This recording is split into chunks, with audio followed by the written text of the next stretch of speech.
ఇక్కడ అందించిన సమాచారం కేవలం మత విశ్వాసాల మీద ఆధారపడి సేకరించింది మాత్రమే. దీనికి సంబంధించిన శాస్త్రీయ ఆధారాలకు సంబంధించి R24 ఛానల్ ఎలాంటి బాధ్యత తీసుకోదు. ఈ సమాచారాన్ని పరిగణలోకి తీసుకునే ముందు పండితులను సంప్రదించి పూర్తి వివరాలు తెలుసుకోగలరు. పై సమాచారాన్ని R24 ఛానల్ ధృవీకరించడం లేదు.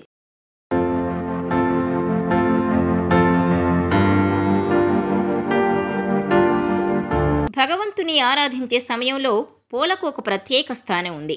భక్తిపూర్వకంగా స్వామి అమ్మవార్ల పాదాల వద్ద ఉంచిన పూలను తీసుకుని కళ్ళకద్దుకుంటారు. అయితే కొన్ని పూలు పూజకు పనికిరావు.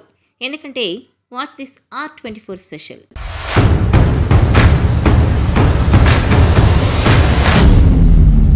పూజకు పనికిరాని పూలలో ముఖ్యమైనది మొగలి పువ్వు. దీని వెనుక ప్రచారంలో ఉన్న పురాణ కథ ఏంటంటే, ఒకప్పుడు బ్రహ్మ విష్ణు మధ్య నేను గొప్ప అంటే నేను గొప్ప అనే వాదన తలెత్తింది. వారికి పరీక్ష పెట్టిన శివుడు ఎవరు గెలిస్తే వాళ్ళు గొప్ప అని చెప్పాడు.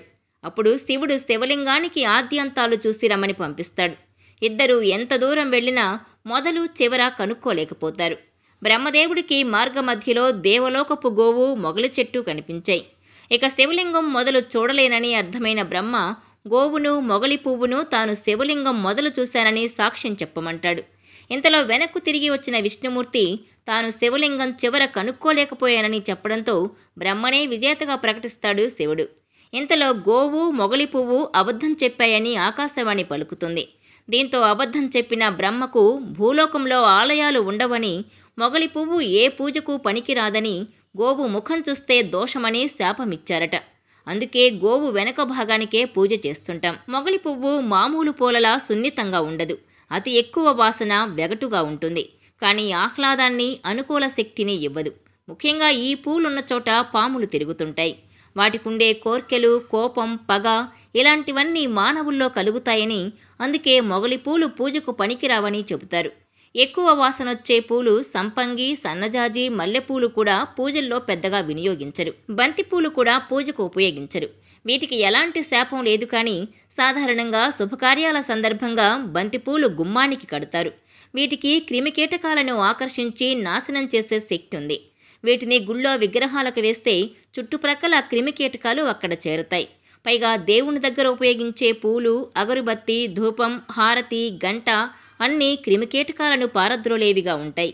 ఇక క్రిమికీటకాలను ఆకర్షించే బంతిపూలను దేవుడికి వేస్తే వాటి వల్ల దైవ దర్శనానికొచ్చే భక్తులు ఇబ్బంది పడతారు. అందుకే బంతిపూలతో పూజ వద్దంటారు. కింద పడిన పూలు, వాసన చూసిన పూలు, కడిగిన పూలు, ఎడమ చేత్తో కోసిన పూలు, వాడిన పూలు పూజకు వినియోగించరాదు. పూజ చేసేటప్పుడు మధ్యవేలు ఉంగరపు వేలితో పువ్వులను సమర్పించాలి. పువ్వులు కింది ముఖంగా ఉండకుండా చూసుకోవాలి. బిల్వదళాలు, తులసి దళాలకు ఈ నియమాలు వర్తించవు. పురాణాలు, పండితులు ఇలా చేయకూడదని చెప్పారు. కానీ ఇలా చేసినంత మాత్రాన ఏదో జరిగిపోతుందనే భయం అవసరం లేదంటారు. ఎందుకంటే ఏం చేసినా, ఎలా చేసినా భక్తి ముఖ్యమన్నది గుర్తుంచుకోవలసిన విషయం.